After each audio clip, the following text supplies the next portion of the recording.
भगवान शंकर का तिरस्कार दक्ष ने किया, उसका यज्ञ सफल नहीं हुआ।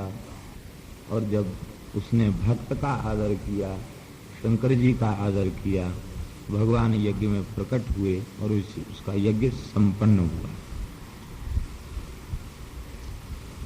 धर्म के वंश का आप लोगों ने श्रवण किया। धर्म के वंश में नर नारायण है।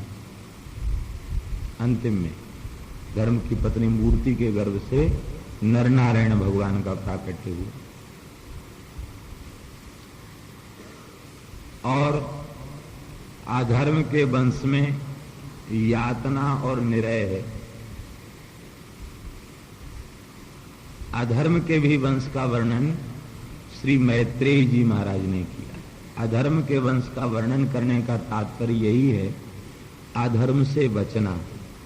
अधर्म के स्वरूप का बोध होने के बाद उससे हम सहज ही बच जाएंगे। बस इसी कारण से अधर्म के वंश का वर्णन किया। और ये भी कहा कि 3 बार इसका जो श्रवण कर लेता है वो पाप मुक्त हो जाता है। माने कम से कम 3 बार विधिवत सुन लेगा तो उसको स्मरण में रहेगा कि अधर्म का कितना खानदान है, कितना वंश है, और उससे वह बच जाएगा। इसीलिए अधर्म के वंश का वर्णन किया गया। सनक सनंदन सनातन सनत कुमार, भगवान नारद, ऋभु, हंस, अरुणी और यति, ये इतने महापुरुष निवृत्ति धर्म का पालन करने वाले हुए। यह परम विरक्त महापुरुष हुए, ऊर्ध्वरेता ब्रह्मचारी हुए। उन्होंने गृहस्थाश्रम में प्रवेश नहीं किया। ब्रह्मा जी के पुत्र का नाम अधर्म था। ब्रह्मा जी के पृष्ठ से इसकी उत्पत्ति हुई थी। इस अधर्म का विवाह मृषा के साथ हुआ। मृषा माने होता झूठ। अधर्म की पत्नी का नाम है झूठ। असत्य भाषण न करे तो अधर्म का वंश न बढ़े। अधर्म का वंश असत्य से बढ़ता है। मृषा उसकी पत्नी है। और दंभ नाम का उसके पुत्र हुआ। अधर्मी व्यक्ति झूठ बोलता है और अपने स्वार्थ की सिद्धि के लिए दंभ का आश्रय लेता है। ये अधर्म का बेटा है दंभ। दंभ इतना सूक्ष्म है, वह पकड़ में नहीं आता। और जितने विकार हैं वे समझ में आ जाते हैं। क्रोध है तो क्रोध का विकार बाहर दिखाई पड़ जाएगा। लोभ भी समझ में आ जाएगा। काम का विकार भी समझ में आ जाएगा।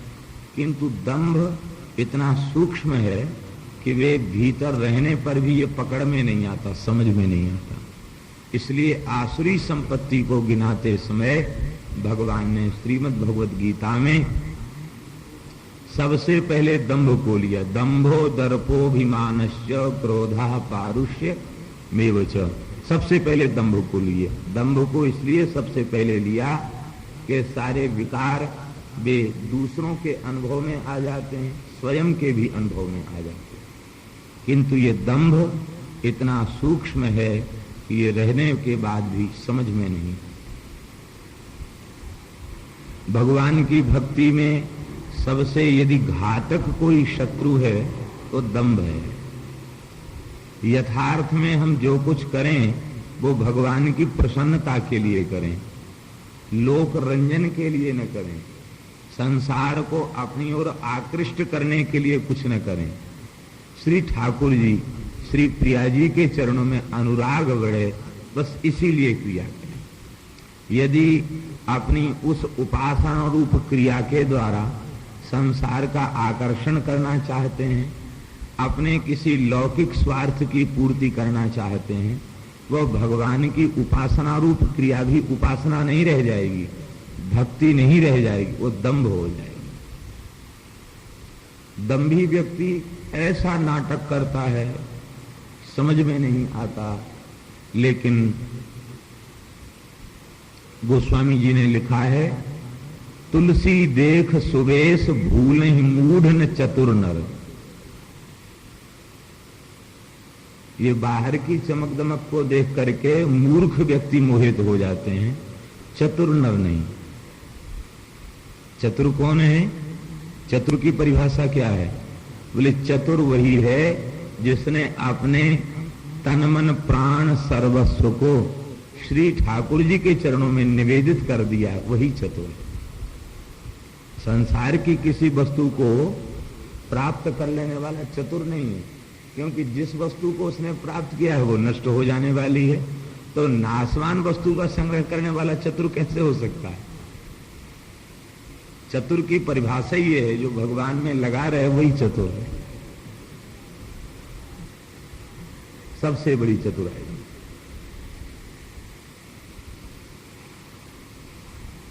तो भगवान के भजन में चतुराई और संसार की चतुराई को छोड़ना।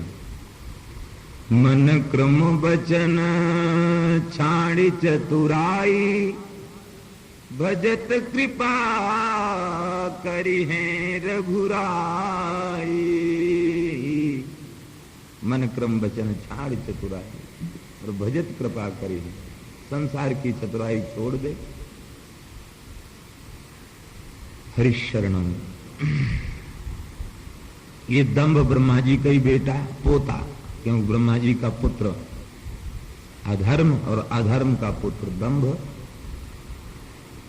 एक बार ये ब्रह्मलोक में पहुंचा, बड़ा जोर का भेष बनाया, श्वेत दाढ़ी, ओ विशाल जटा, सुंदर अचला लगाए हुए, ब्रह्म पात्र लिए हुए, कमंडल में गंगा जल भरा हुआ है, उसका मोटक लिए हुए पहुंचा। ब्रह्मलोक में भी जल छिड़क रहा था उषा से। उसके उस नाटक को देख के ब्रह्मलोक के ऋषि भी चक्कर में पड़ गए, उठ के खड़े हो गए। बोले इतना शौचाचार संपन्न महात्मा तो अब तक इस लोक में नहीं आया, ब्रह्मलोक में भी जल सिंचन करके तब पैर रख रहा है, बड़ा भारी पवित्र है, आचार विचार वाला है। खड़ा हो गया, सब महात्मा खड़े हो गए। आइए महाराज पधारिए, बैठिए। कहां बैठे? सब जगह अपवित्र है, कहां बैठे? जहां कोई न बैठा हो हम वहां बैठते हैं, सब जगह नहीं बैठते। ब्रह्मा जी बोले मेरी गोद में कोई नहीं बैठा, आओ मेरी गोद में बैठो। मेरी अंक से अधिक पवित्र कोई जगह नहीं है। ये ब्रह्मा जी की गोद में गया, कमंडल से पहले जल सींचा उसके मोटक से, आपो हिष्ठामयो हुआ करके जल से छिटका, इसके बाद बैठा ब्रह्मा जी को। ब्रह्मा जी भी आश्चर्य में पड़ गए कि मेरी गोद को भी जल से सिंचन करके तब बैठा, बहुत आचार विचारवान है। ब्रह्मा जी बड़े कृतार्थ हो रहे थे, इतना ऊंचा महात्मा हमारी गोद में आके बैठा। तब तक ब्रह्मा जी ने कहा आपका परिचय? चुप रहिए, बोलते हैं तो थूक उचटता है, स्नान करना पड़ेगा हमको, हम बहुत आचार विचार वाले हैं, तुम गोद में तुम बोल रहे हो तो तुम्हारे थूक से हमको स्नान करना पड़ेगा। ब्रह्मा जी समझ गए, बोले अरे ये तो हमारा ही पोता है दंभ, हम कोई चक्कर में डाल दिया। बोले कोई बात नहीं, तुम जो कुछ कर रहे हो ये तुम्हारे लिए उचित है, ऐसा नहीं करोगे तो दंभ तुम्हें कौन कहेगा। दंभ नहीं, भगवान की भक्ति में दंभ नहीं करना चाहिए। दंभ बहुत घातक है, बहुत घातक है। दंभी व्यक्तियों को श्री ठाकुर जी का प्रेम तो मिलता ही नहीं है, अंत में उन्हें भारी रोना पड़ता है, बहुत रोना पड़ता है। इसलिए दंभ नहीं करना चाहिए, दंभ से बचना चाहिए। भगवान की भक्ति, भगवान की प्रीति वो परम धन है, उसका अपने हृदय में संगोपन करना चाहिए, उसका प्रदर्शन नहीं करना चाहिए, दंभ से बचना चाहिए। श्री स्वामी भगवत रसिकदेव जी महाराज ने अपनी वाणी में दंभी व्यक्तियों के नाटकों का वर्णन किया है। वेशधारी हरि के उर्साले, दंभी लोभी कपटी नट से शिष्णोदर को पालें, वेशधारी हरि के उर्साले। कबहू कहोए बक्ता बनी बैठे, कथा भागवत गावे। कबहू कहोए, दंभी क्या क्या करते हैं, कबहू कहोए वक्ता बनी बैठे कथा भागवत गावे, अर्थ अनर्थ कछु नहीं जाने पैसन ही को ध्यावे। वेशधारी हरि के उरसाले। और क्या क्या करते हैं?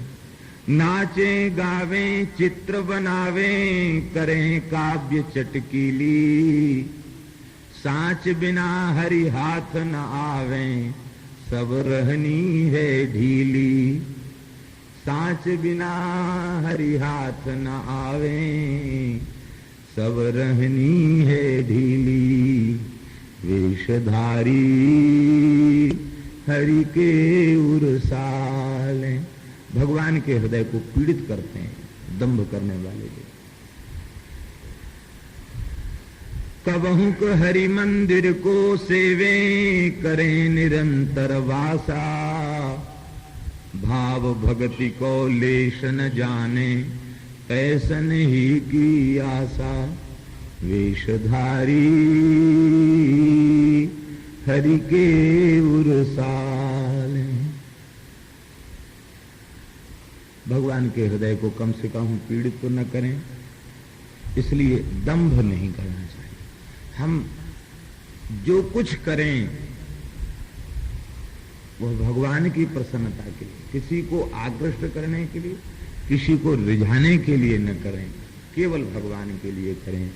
और प्रदर्शन न करें, बिल्कुल भी प्रदर्शन न करें। प्रदर्शन किया कि दंभ आ गया।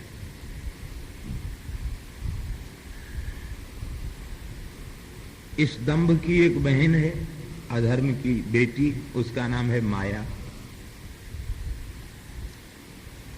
माया क्या है? वो छल है, एक प्रकार का छलावा है। दंभी व्यक्ति तरह तरह के छल करता है। और इन दोनों को निवृत्ति ले गया, उसके कोई संतान नहीं थी और उससे दंभ और दंभ का जन्म हुआ। दंभ से और माया से, दंभ से लोभ उत्पन्न हुआ और माया से निकृति उत्पन्न, माने सठता। दंभ क्यों किया जाता है? लोभ के कारण। लोभ न हो तो दंभ क्यों करेगा? किसी यश का, धन का, प्रतिष्ठा का, किसी भी वस्तु का लोभ होगा तब वो दंभ करेगा। और चित्त में लोभ ही नहीं है तो दंभ कहां करेगा? वो अत्यंत सरल और सहज होगा। ये दंभ का पुत्र है लोभ। और लोभ पाप कर मूल, पाप की जड़ जो है वो लोभ है। और माया की एक पुत्र का नाम है सठता। निकृति माने सठता।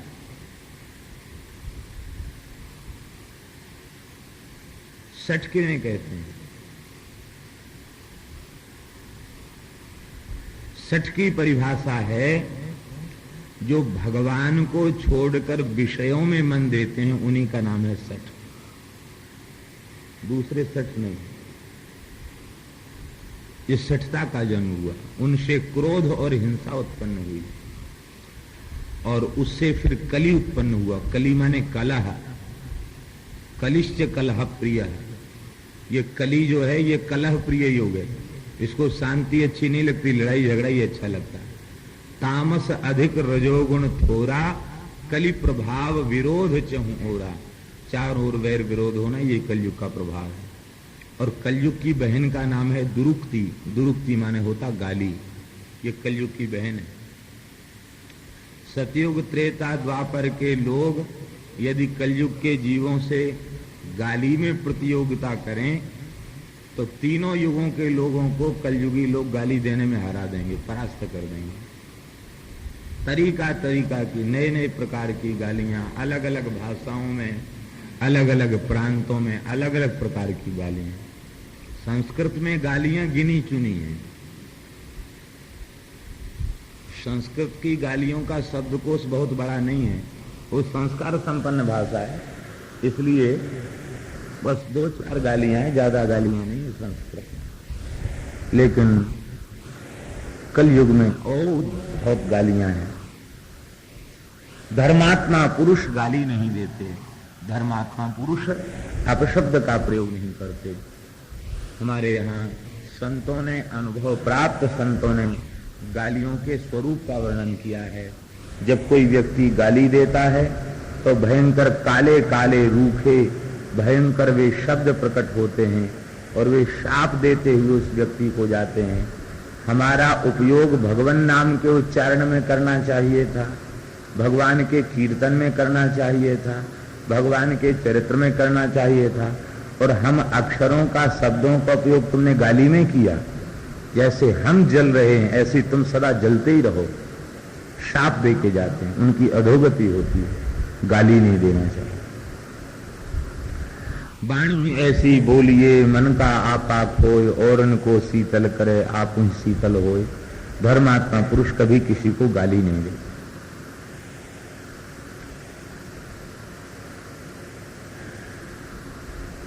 भगवान नाम का उच्चारण करना चाहिए, गाली का उच्चारण नहीं करना चाहिए। भाष्यकार श्री पतंजलि जी ने लिखा है, ते असुराः हेलय हेलय इति कुर्वन्तः परा बभूवुः।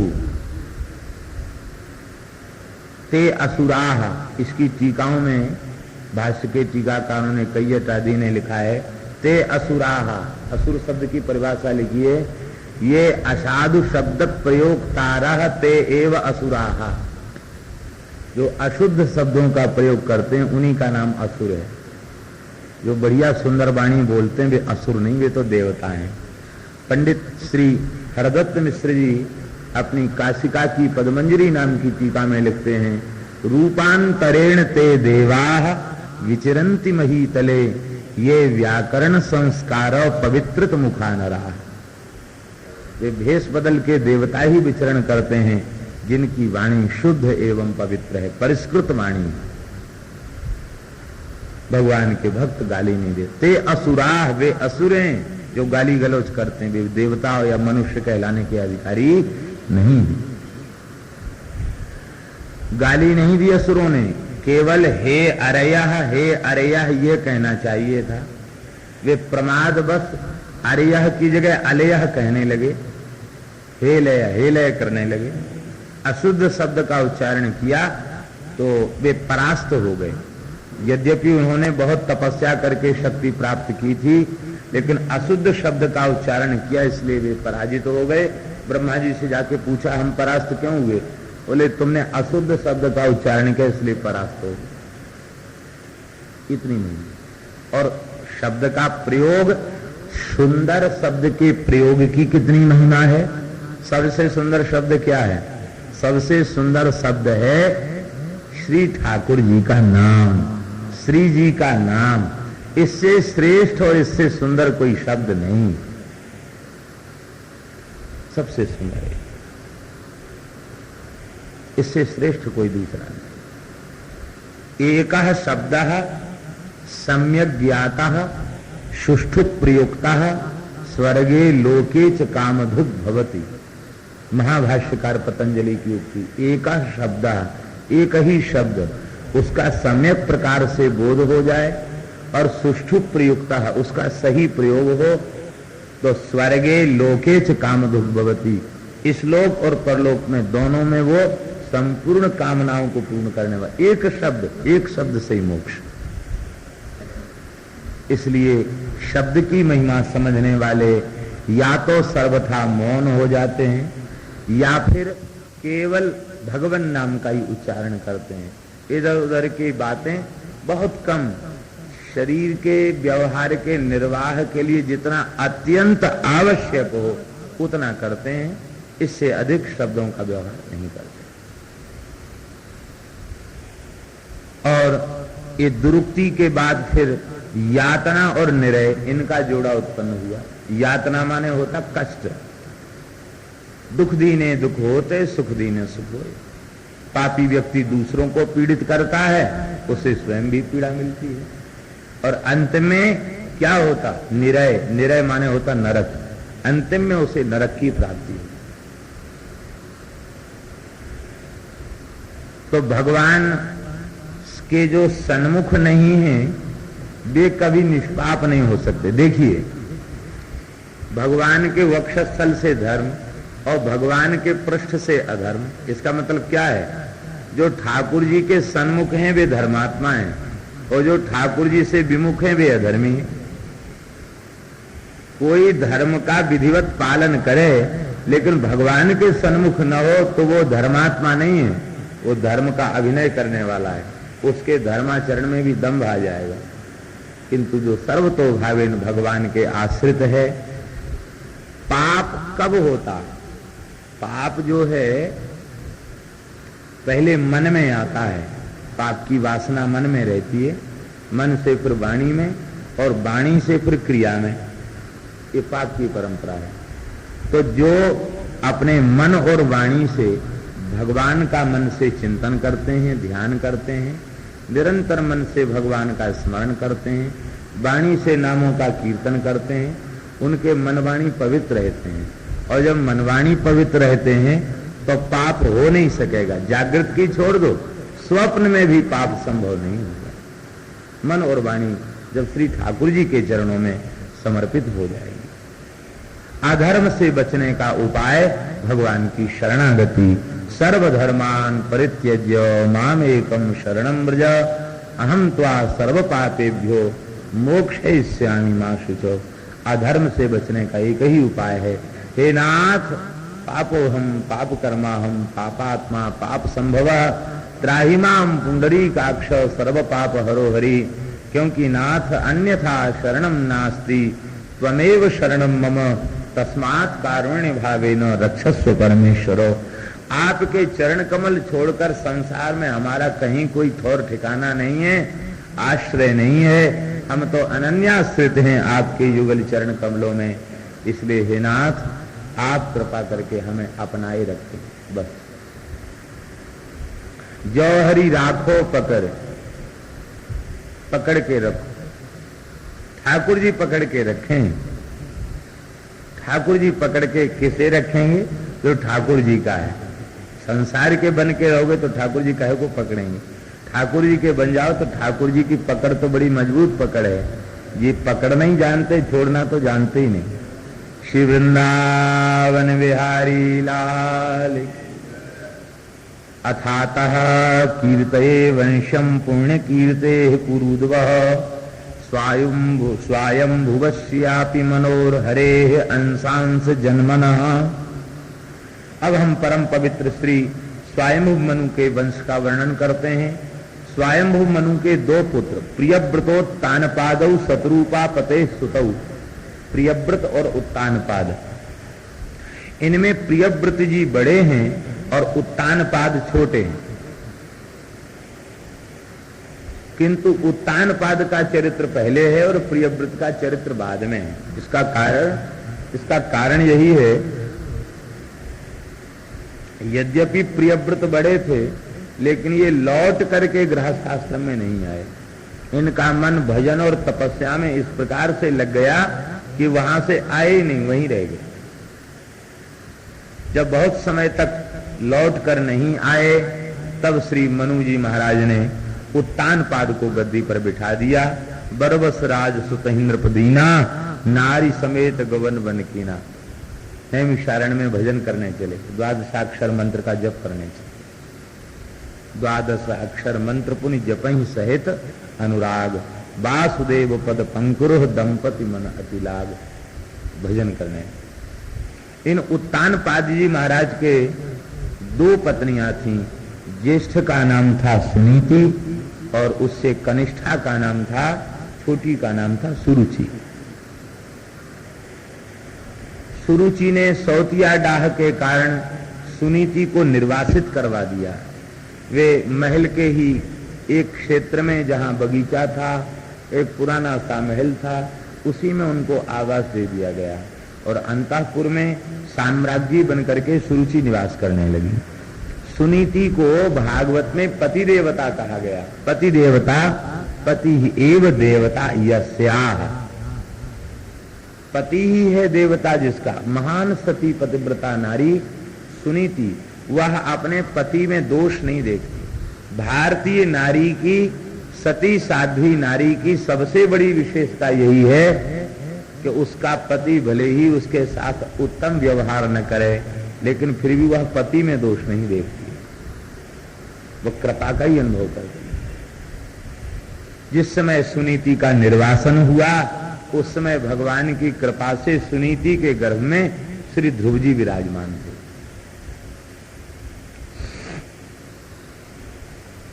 वस्तुतः सुनीति का निर्वासन भी इसीलिए हुआ क्योंकि संतान नहीं हो रही थी, इसलिए दूसरा विवाह किया गया और सुनीति गर्भवती हो गई। तो सुरुचि के मन में और द्वेष उत्पन्न हो गया, अरे यही बालक हो जाएगा तो राजकुमार यही बनेगा ज्येष्ठ राजकुमार, इसलिए इसको निकलवा यहाँ निकलो। सुनीति ने समझा भगवान बड़े कृपालु हैं, राजमहलों में रहकर भजन कहाँ संभव था, अच्छा हुआ एकांत बासा झगड़ा ना झांसा, यही राम राम करेंगे भजन करेंगे आनंद। माता के भजन के भक्ति के संस्कारों का प्रभाव गर्भ की अवस्था में ही ध्रुव जी के ऊपर पड़ गया और श्री ध्रुव जी महाराज का प्रादुर्भाव हुआ। आकाश से पुष्पों की वृष्टि हुई। ये महान भक्त हैं। श्री ध्रुव जी महाराज की जय। ध्रुव जी के जन्म के 1 वर्ष के पश्चात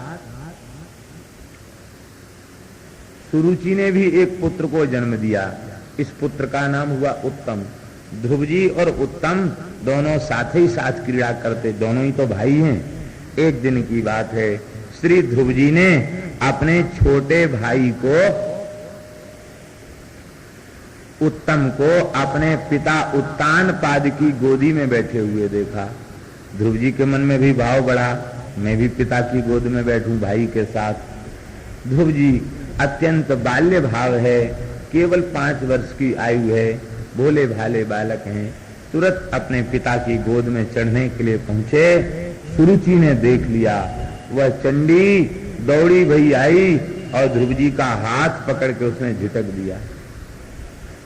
नवत्सन प्रतेर धृष्टम भवा नारोढ़ मरहति न गृहीतो मया यत्वं कुक्षा बपि नृपात्मज। आपी नृपात्मज, भले ही तू राजकुमार है लेकिन राजा की गोद में बैठने का अधिकार तेरा नहीं है, क्योंकि तूने हमारी कोख से जन्म नहीं लिया, तूने तो हमारी सौत की कोख से जन्म लिया। सौत का बेटा होकर के महाराज की गोद में बैठेगा, भले ही तू राजकुमार हुआ तो क्या हुआ। हाँ, यदि तुझे गोद में बैठने की अभिलाषा ही है तो तपसा राज्य पुरुषम तस्यैवानुग्रहेण में गर्भे त्वं साधयात्मानं यदिच्छसि नृपासनम। यदि राज सिंहासन को तू चाहता है तो पहले तपस्या कर, तपस्या करके भगवान श्री हरि को प्रसन्न कर और उनसे वरदान मांग के अब हमारा ये शरीर छूट जाए और हमारा दूसरा जन्म सुरुचि की कोख से हो, मर के मेरा बेटा बन के पैदा हो, तब भले ही तुझे राज सिंहासन पर बैठने का अधिकार मिल जाए, राजा की गोद में बैठने का अधिकार मिल जाए, अन्यथा तेरे लिए ये सर्वथा दुर्लभ है। श्रीमद् भागवत में ऐल के प्रसंग में एकादश स्कंध में इस बात को बहुत अच्छी प्रकार से कहा गया कि किम विद्या किम तपसा, उसकी तपस्या से, उसकी विद्या से, उसके गुणों से क्या प्रयोजन है। स्त्रीभ्रियस्य मनोहृतम, स्त्रियों ने जिसके चित्त को हर रखा है उसका कोई गुण काम नहीं आता, सब बेकार है, व्यर्थ है। उसकी तपस्या, उसका ज्ञान, उसका ध्यान, उसकी भक्ति सब व्यर्थ है। एल गीत में यहां तक है, स्त्रैण पुरुष उसके भीतर विवेक नहीं रह जाता। उत्तानपाद स्त्रैण है। डांट कर ये कहना चाहिए था कि मेरा बड़ा पुत्र है, और बालक तो किसी की भी गोद में चढ़ सकता है। बालकों को तो किसी का भी बालक हो, वात्सल्य हृदय में होता तो बालक को उठा के गोद में लोग ले लेते हैं, और हमारा ही बड़ा बेटा हमारी गोद में नहीं बैठ सकता। कैसी उटपटांग बात बोल रही है। डांट देते सुरुचि को और ध्रुव जी को गोद में बिठा लेते, लेकिन नहीं, गोद में बिठाया भी नहीं, सिर लटका करके बैठ गए। ध्रुव जी ने देखा कि पिताजी ने हमारा तनिक भी पक्ष नहीं लिया, इतने डरते हैं सुरुचि से कि हमारी ओर नेत्र उठाकर देखा भी, आंख से इशारा करके कह देते कोई बात नहीं बाद में बैठ जाना। कुछ भी तो नहीं कहा, इशारा भी नहीं किया। बालानाम रोदनम बलम, बालकों का बल है रोना। नई वस्तु मिली रोने लग गए, किसी ने कुछ कह दिया रोने लग गए। और बालकों में शक्ति कहां से आई? ध्रुव जी रोने लगे, रोते रोते अपनी मां के पास आए।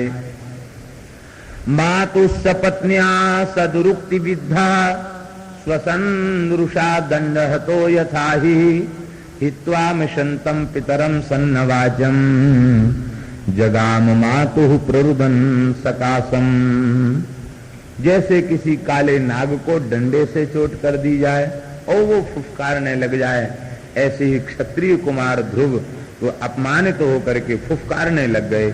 उनके नेत्रों से अश्रुपात हो रहा था, वे अत्यंत क्रोध में व्याकुल होकर रोने लगे।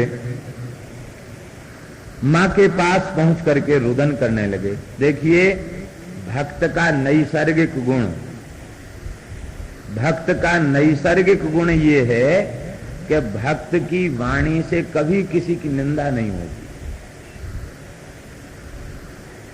वस्तुतः जो संत प्रकृति के हैं, भक्त प्रकृति के हैं, उनका नैसर्गिक गुण ये होता है कि वे निंदा नहीं करते किसी की। ध्रुव जी यद्यपि 5 वर्ष के बालक हैं, लेकिन जन्मजात साधुता के जो संस्कार उनमें हैं, इसलिए ध्रुव जी ने पूरे प्रकरण को देख लो।